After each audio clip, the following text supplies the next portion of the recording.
Good morning. My name is Mollie Traver, and I'm delighted to be your service coordinator today. This beautiful sanctuary has always held such a sacred importance to me. I grew up attending services here as a child, and I married my husband, Luke, right there 10 years ago in June.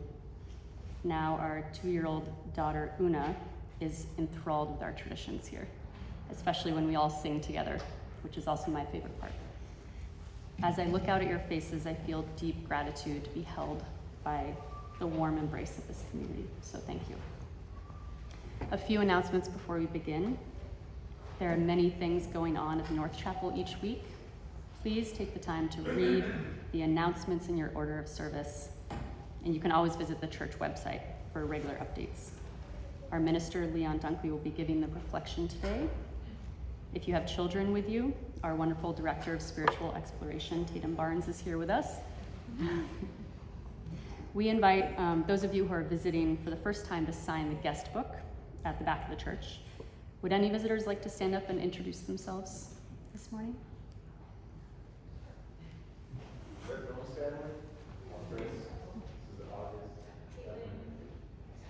Welcome. Okay. There are hearing devices and large print hymns and orders of service in the back of the church for anyone who might need them. Please join us after the service for coffee and refreshments downstairs. And lastly, a quick reminder to silence your cell phones. And I believe we have one other announcement from Sherry today. Hi. Today's the first day of our first new member meetings, and it's not just for new members, if you're interested. All kinds of things about our church, and today Leon's going to be there, and he'll be answering any questions that you have and asking you questions. And lunch is served, so if you're coming, please come straight to the library, and we'll see you there for lunch. And somehow, here we are at the end of March, tiptoeing into spring. I can't believe it. At this time of year, I always think of the beloved children's author, E.B. White, and his essay, A Shepherd's Life, which he wrote in April 1940, when the world was in the grip of devastating conflict and much was uncertain. E.B. found solace in the simple acts of tending to his animals on his little saltwater farm in Maine, observing the very tiniest turns of nature and celebrating them in his writing, making them large, which is a practice I too have turned to in times of grief. He writes, "This is a day of high winds and extravagant promises, a day of bright skies and the sun on the white-painted south sides of buildings, of lambs on the warm slope of the barnyard, their forelegs folded neatly, and on their miniature faces, a look of grave miniature content. Beneath the winter cover of spruce boughs, the tulip thrusts its spear. A white hen is chaperoning 13 little black chicks all over the place, showing them the world's fair with its lagoons and small worms. The wind is northwest, and the bay is on the march. My goose will lay her 7th egg today in the nest she made for herself, alongside the feed rack in the sheep shed. Things work out if you leave them alone.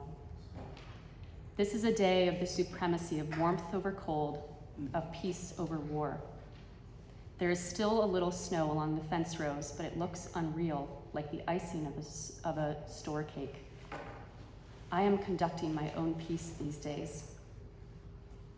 Now we will have a time of silence for meditation and prayer."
Good morning and good Sunday. I hope this new day finds you well.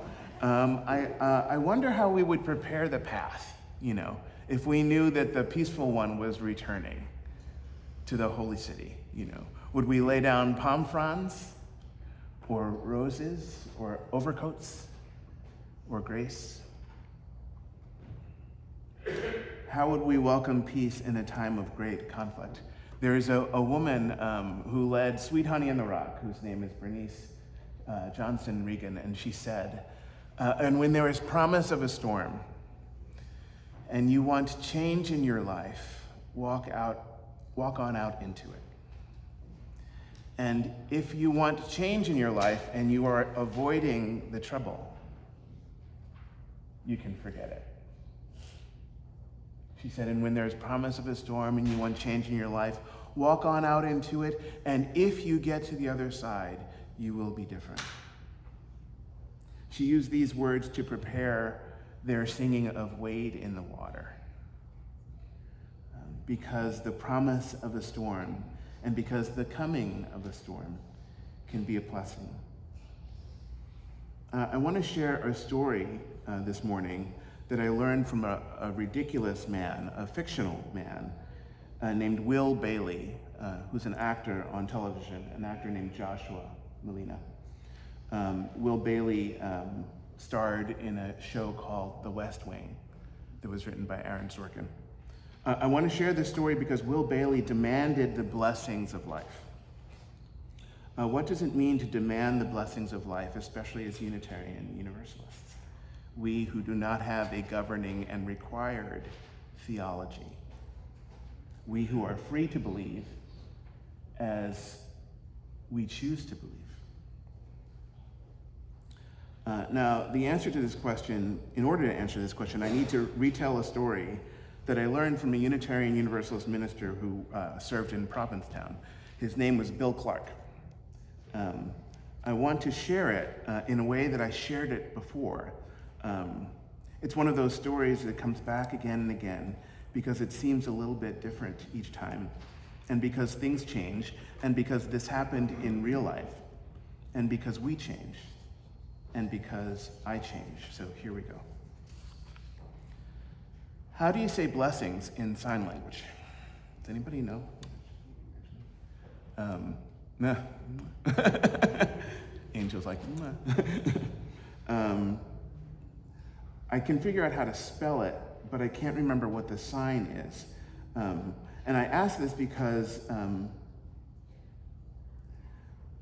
I wonder what that sign, that blessing sign, meant to a man named John Muir, the Scottish-born American naturalist and the founder of the Sierra Club. He died in 1914 in his mid-70s. And he spent his life wandering the forests of California, marveling at the beauty of this earth. It was his faith. He and others, perhaps most importantly, a man named Thomas Starr King, the one who would go on to found this, one whose the seminary in California is named after. And there are also mountains. I think there's a mountain in New Hampshire named after Thomas Starr King. Friend of Abraham Lincoln, and one of the people who helped to found our Park Society. There used to be a statue of him in the Rotunda in Washington, D.C., but it was taken down and replaced with Ronald Reagan, who's different. Anyway, Starr King believed that the natural beauty of the world was sign and symbol of the presence of the holy here on earth. He was among the people who didn't sort of believe this. They really, truly believed it. They considered themselves direct witnesses. And some of them went on to participate in what was called the Hudson River School of Painters. John Casslier and Samuel Coleman, Asher Brown Durand, among others. Their eyes were watching God, quite literally. The Hudson River School and its living legacy, they were the witnesses of the holy, and they included Ralph Waldo Emerson and Henry David Thoreau. What a tradition, what an inheritance to be able to look out over a river and at the clouds that part and the sunbeams that fall through to the water, and really embrace and experience the holy. What an inheritance for Unitarian Universalism, although honestly, absolutely everyone marvels at the sky. In any case, I wanted to honor the direct witness of grace and the spirit of life with all of its blessings. That's why I wanted to ask about how to say blessing in sign language. I think it's this. It seems common to speak about blessings, but it's an unspeakable thing. How can we really speak about the ineffable? How can we convey grace with what passes from our lips and radiates from our hands? We should keep trying, though, because it's fun, and we should try in grocery stores and in parking lots. We should try in the everyday places of life, in hotels and in hospitals, in concert halls and at carnivals. Anywhere and everywhere we are moved to bless the world in the spirit of love. You evangelists, one and all, wordlessly and mindfully blessing the beauty of this earth. I love the thought of this. A flash mob at the Pentagon, offering blessings that lift the Pentagon right up into the air, finally levitating it, just like Abby Hoffman said that we would. A friend of mine told me this story. I met him at Star Island. He and I were both serving different conferences and sharing as ministers, and sharing the parsonage, which is an old stone building, and sharing the humble wooden pulpit inside of the stone chapel that is centuries old. He told the story, and I won't ever forget it. He said that he was out walking in the woods one summer day, and he came across a woman who was standing down the pathway, many hundreds of yards away from him, in a meadow that had opened up as he moved out of the wooded area. She was not moving. She was standing in the middle of the path, looking out into the distance, and all at once, and with great indignation, she yelled at the top of her lungs, "Blessings come!" Do you remember this story? Okay. Some of you do. I'm glad that some of you don't, because I have to get through the rest of it. She cried out then and continued looking for the sign, but nothing happened. It figures, my minister friend said, silently to himself, admiring the attempt to call the holy. And then it happened again. She shouted. She insisted this time, "Blessings come!" It was clear that she was growing impatient, which must have struck my friend with some great delight. I mean, it's one thing to pray for God's graces, but quite another to become annoyed at the slowness of God's delivery. That's bold. As if to say, God, there goes your tip. Taking a little bit too long. So the woman cried out again and again and again, and nothing changed. Now, I never told him, but I'll tell this to you, that had this happened to me, if I had seen the woman calling for blessings in the way that she did, I would like to believe that I would have fallen down on my knee right there in the woods and done the same.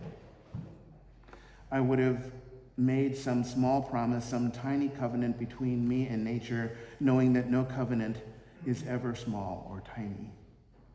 I would have promised, at the very least, to love the beauty of this earth, and also, as we used to say at the Star King School for the Ministry, I would promise to accept life's gifts with grace and gratitude, and to use them to bless the world in the spirit of love. I would have done these things, but my minister friend chose otherwise. He chose to reflect for a moment about what he saw right before him. Like Henry David Thoreau in perfect 19th century style, this woman had gone into the woods to commune with nature. Along the way, and at a particularly beautiful place, I might add, she stopped to muster her passions, and she had cried out to God in heaven, demanding indignantly that she be blessed. What a thing. As Unitarian Universalists, he thought, this is a very rare occurrence, highly unusual, singular. He wondered what expression of Unitarian Universalism, what aspect of this free and liberal faith might respond to so brave and so brazen a reach for grace? What would it mean for us to demand the holy right here and right now? That's what my friend Bill was thinking. He saddened slightly, thinking that it was entirely possible that Unitarian Universalism, as we are currently practicing it, simply doesn't have room enough for such passionate religious authority, for such spirited enthusiasm, as they called it back in Henry David Thoreau's day. In this country, we are presently deep in the throes of religious enthusiasm. The hardest part is that we don't really know this yet. Feel free to stay right here if you don't want to know. Sometimes I give a rough sermon and it just,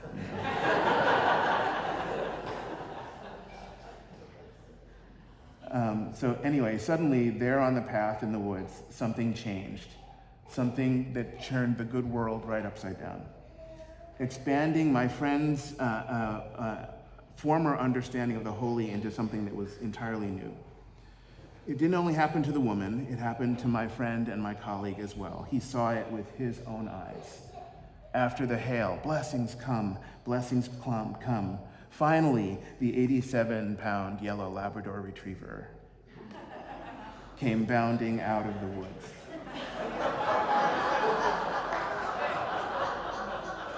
The woman had been searching for a dog that had been lost. And triumphantly, joyfully, and soaked to the bones with the spirit of life, and absolutely muddy as can be, here he came. Blessings, she said. You mustn't make your mommy worry like this, she said. You must come right away when you're called. How many times do I have to call you? Who's a good boy? Who's a good boy? The foolishness and the hilarity were perfectly balanced within my friend, and each time he told that story, it got a little bit better and it got a little bit longer, and it's the same with me in my retellings of it, which get longer. I don't know if they get better, but I know that I have more fun telling them. What else do you do when a story is so compelling? It's like a song, you have to listen to it a bunch of times. It's always the woman's passionate authority that sticks with me most. It is so easy to respect that human quality. It is powerful when it does not lead to arrogance. We are seeing arrogance and folly. Healthy passion, healthy authority. This is powerful stuff. And not only in the context of faith. But it was faith that I believe that guided Will Bailey, who was the character in the West Wing episode that I wanted to tell you the story about. He was at a press conference, and one of the reporters said, "This is a funny story."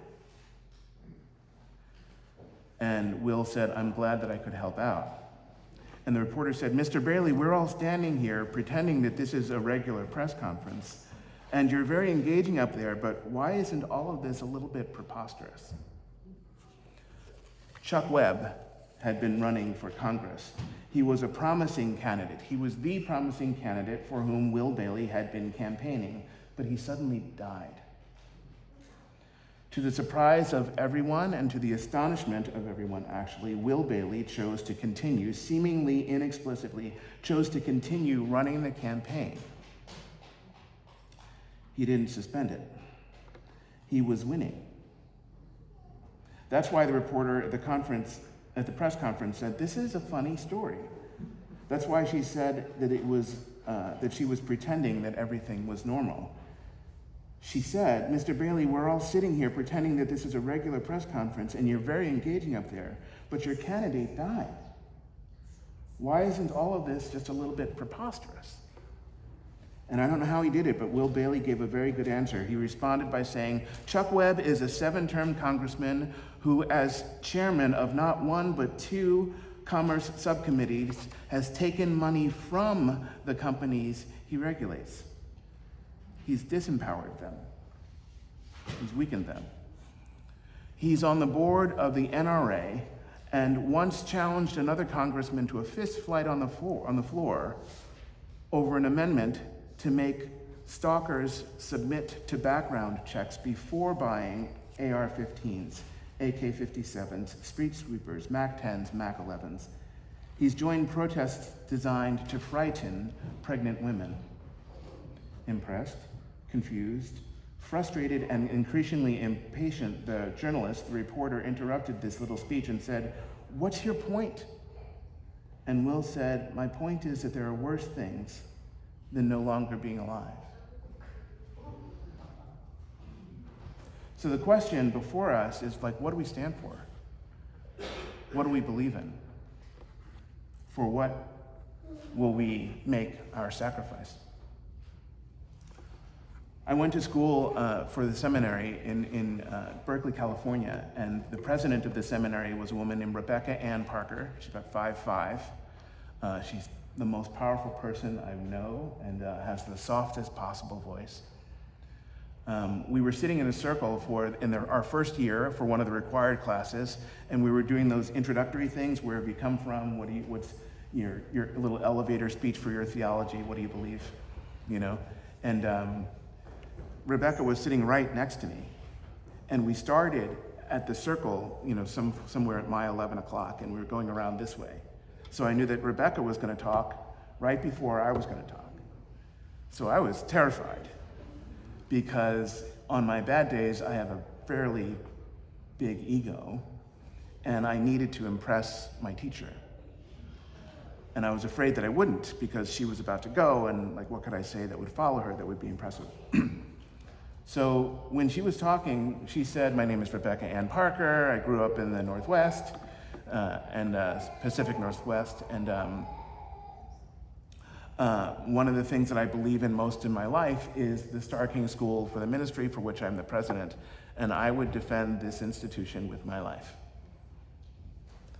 And I laughed, because I had just finished my job at a school at Duke University. I'll just say what it is. And I was not impressed by how that school was run, and I would never imagine that it would be worth defending a school or an institution like that with one's life. So I laughed.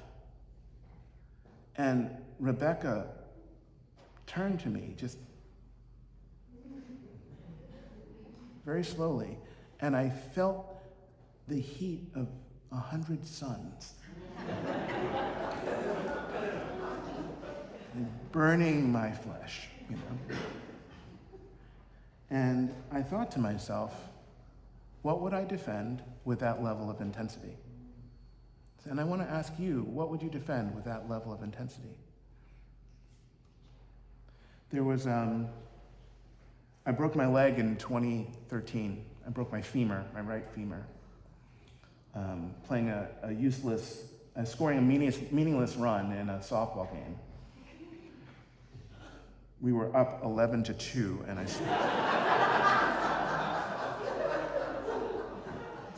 I went to the hospital and had my leg traction. They put a rod in, and then they put a fentanyl patch on my arm. I had to, very soon after that, I was leading a meeting of ministers in Maryland. 70 ministers, the Chesapeake Unitarian Universalist Ministers Association. They called it CUMA. And my job was to put together programming for that day, and of course I was pretty high because of the fentanyl patch, and I forgot all about it. So 2 days before, I had to hustle and put something together, and I put together this presentation about a film called The Negotiator, which I brought with me but left in my office. The Negotiator is a cop film set in Chicago in the 1990s, okay? It's not a feminist treatise. It's not. And so I showed the first scene of it, and I said, "What do you see? What did you notice about the clip that I shared with you?" And one of my colleagues said that she said it was basically a bunch of boys with guns. And she was absolutely right. It was a bunch of boys with guns. That's the language of the film. But I was like, "What else did you see?" And she didn't notice anything else. That's where she was focused. And I was bummed because later in the film, there's a scene, and it's totally a bunch of boys with guns, but they say, what kind of hero movies do you like? What kind of Westerns do you like? And one man says to the other, he says, "I liked Shane." And the other man responds and says, "I would have picked a film where the hero lives in the end, and Shane dies in the end." And then they argue about whether or not Shane lives or dies in the end.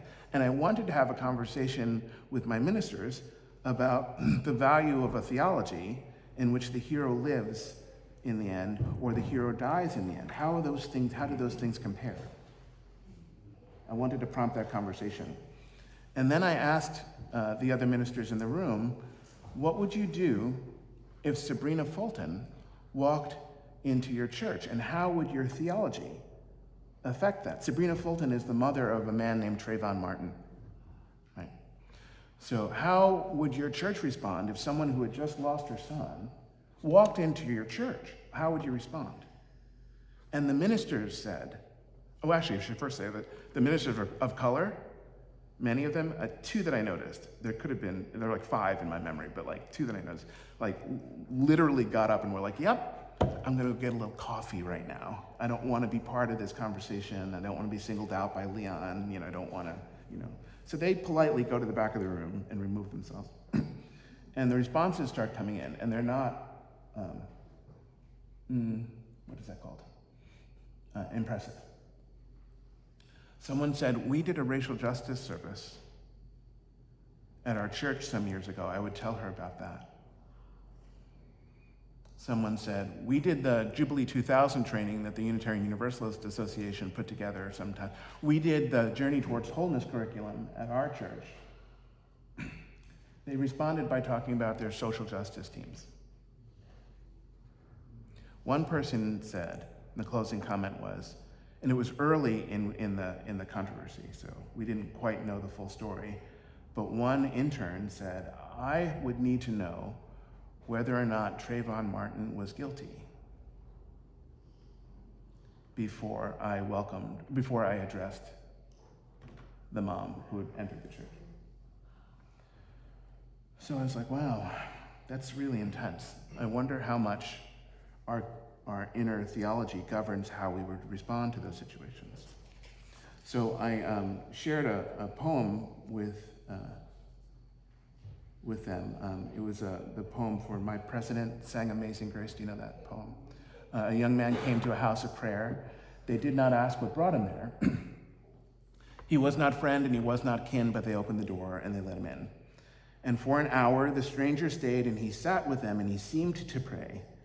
But then the young man drew a gun and killed 9 people, old and young, in Charleston in the month of June.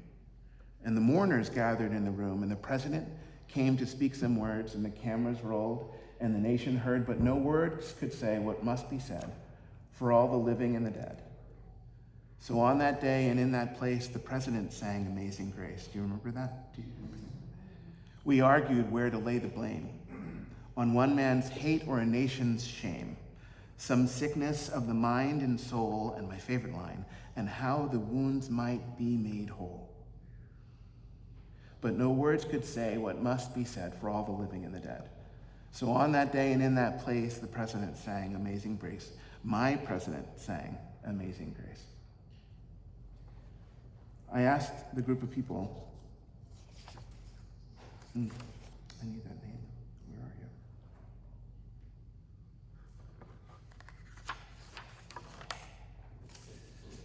you? I asked the people, what would you do if Sabrina Fulton walked into your church? And I also asked, what would you do if Amelia Cowles walked into your church? Amelia Cowles is the mother of a man named Dylan Roof. Dylan Roof was the shooter in the church. I reflected on this with a bunch of ministers in New Jersey this last weekend, and was wondering, what does it mean if in our righteousness we close the front door of the church to the people who might need it the most? What prevents us from throwing that door wide open and trusting that we will rise to the challenge of truly meeting each other in the lives we're experiencing? I believe that the church will, and has, always, found a way to redeem our deepest suffering and to cleave us back from the depths of sorrow. But you have to go through the storm in order to make that happen. You have to find a way that to get through the rains. You have to wade in the water. Bernice Regan Johnson, the head of that group called Sweet Honey in the Rock, said, "And when there is promise of a storm and you want change in your life, walk on out into it. And if you get to the other side, and you will be different. And if you're wanting change in your life and you are avoiding the trouble, you can forget it." So Harriet Tubman used to say, wade into the water. In these days, when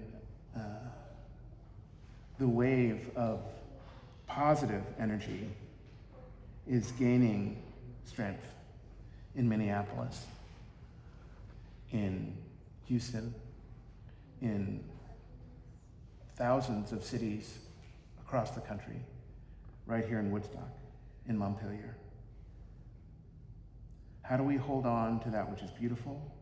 How do we hold on to that we love? How do we see ourselves through and heal from the greatest pains we face?